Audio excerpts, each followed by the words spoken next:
नमस्कार दोस्तों, आपका फिर से स्वागत है अतुल IAS एकेडमी में। चलिए हम आज के अपने 8 मार्च के क्वेश्चंस की प्रैक्टिस करते हैं। तो हमारा पहला क्वेश्चन ग्रेट इंडियन बस्टर्ड के बारे में है। ग्रेट इंडियन बस्टर्ड के संदर्भ में निम्नलिखित कथनों पर विचार कीजिए। इसमें पहला कथन दिया गया है, यह गुजरात का राज्य पक्षी है। इसी के अंदर दूसरा कथन, यह घास के मैदान की प्रमुख प्रजाति मानी जाती है। इसका तीसरा कथन देखते हैं दोस्तों, IUCN की रेड लिस्ट में इसकी स्थिति गंभीर रूप से संकटग्रस्त है। इसमें पूछा जा रहा है कौन सा कथन सही है।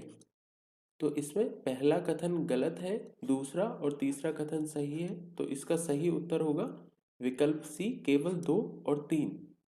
चलिए इसके एक्सप्लेनेशन पे चलते हैं।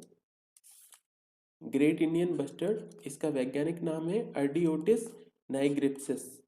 यह राजस्थान का राज्य पक्षी है, इसलिए कथन एक गलत था।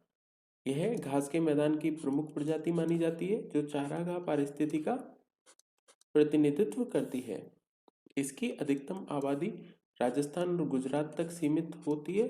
साथ ही महाराष्ट्र, कर्नाटक और आंध्र प्रदेश में कम संख्या में यह प्रजाति पाई जाती है। अगर इसकी संरक्षण की स्थिति को देखेंगे तो यह साइट्स की परिशिष्ट वन में और IUCN की रेड लिस्ट की गंभीर रूप से संकटग्रस्त श्रेणी में सूचीबद्ध है।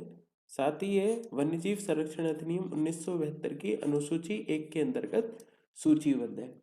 चलिए हम अपने अगले क्वेश्चन पे चलते हैं। अगला क्वेश्चन है हमारा, हाल ही में किस देश ने इंटरनेशनल बिग कैट अलायंस बनाने का प्रस्ताव दिया है। इसके अंदर ऑप्शंस दिए गए हैं, अमेरिका, भारत, नामीबिया, रूस। अगर इसके सही उत्तर की बात करें तो विकल्प सी, भारत इसका सही उत्तर है। चलिए इसके एक्सप्लेनेशन पे चलते हैं। भारत ने बाघों, शेरों, चीतों सहित 7 प्रमुख बड़ी बिल्लियों की रक्षा के लिए इंटरनेशनल बिग कैट अलायंस नामक एक नए वैश्विक संगठन के निर्माण का प्रस्ताव दिया है। इसका समर्थन करने के लिए भारत ने 5 वर्षों में $100 मिलियन अमेरिकी डॉलर वित्त पोषण प्रदान करने के लिए प्रतिबद्धता व्यक्त की है। साथ ही इन जानवरों की रक्षा में रुचि रखने वाले 97 देशों और संगठनों के लिए यह IBCA खुला रहेगा। साथ ही यह जानवरों की सुरक्षा के बारे में जानकारी साझा करेगा। IBCA की शासन संरचना में एक महासभा और एक परिषद शामिल है। चलिए हम अपने अगले क्वेश्चन पे चलते हैं। अगला क्वेश्चन हमारा, राष्ट्रीय अल्पसंख्यक आयोग के संदर्भ में निम्नलिखित कथनों पर विचार कीजिए। पहला कथन इसमें है, यह एक संवैधानिक निकाय है। इसी का दूसरा कथन, इसमें एक अध्यक्ष, एक उपाध्यक्ष और 5 सदस्य होते हैं। इसी में तीसरा कथन, यह केंद्र और राज्य सरकारों द्वारा अल्पसंख्यक हितों की सुरक्षा के लिए सुरक्षा उपायों के प्रभावी कार्यान्वयन हेतु सिफारिशें करता है। दोस्तों इसमें पूछ रहा है कौन सा कथन सही है। इसमें पहला कथन सही नहीं है, दूसरा और तीसरा कथन सही है। तो इसका उत्तर होगा विकल्प बी, केवल 2 और 3। चलिए इसके एक्सप्लेनेशन पे चलते हैं।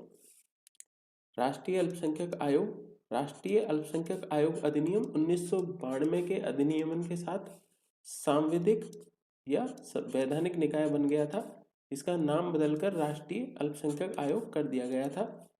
इसमें एक अध्यक्ष, एक उपाध्यक्ष और 5 सदस्य होते हैं। इन सभी का चयन अल्पसंख्यक समुदायों से किया जाता है।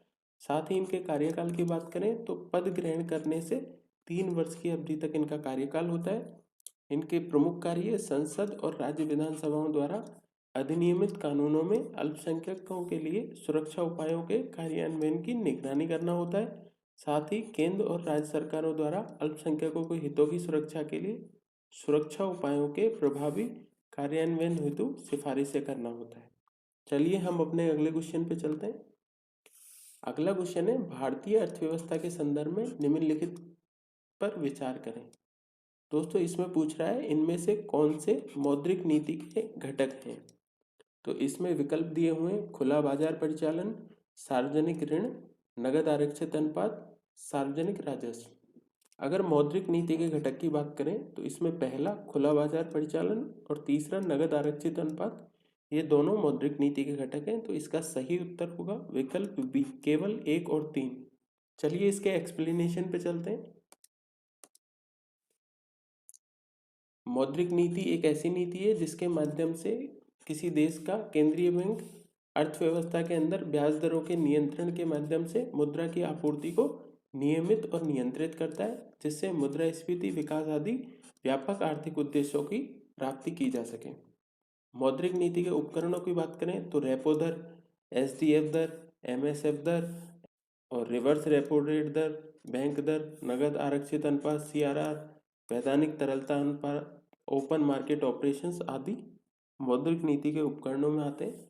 नगद आरक्षित अनुपात की बात करें तो निवल मांग और समय देयताओं की हिस्सेदारी के रूप में बैंकों को रिजर्व बैंक के पास नकदी के रूप में यह रखना होता है।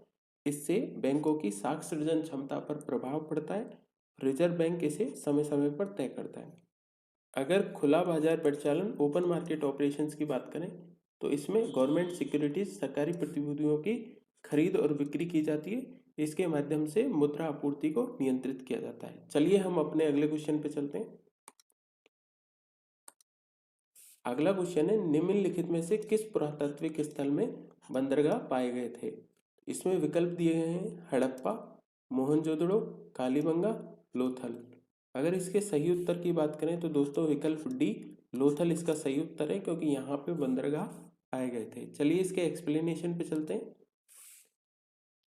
लोथल को अप्रैल 2014 में यूनेस्को के विश्व धरोहर स्थल के रूप में नामित किया गया था।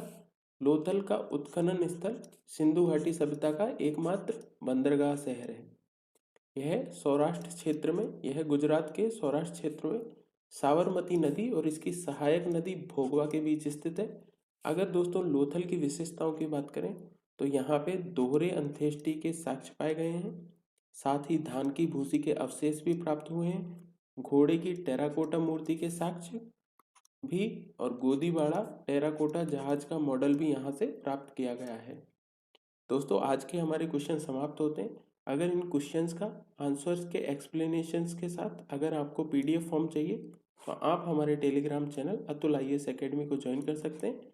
यहाँ पे आपको सब प्राप्त हो जाएगा। धन्यवाद दोस्तों।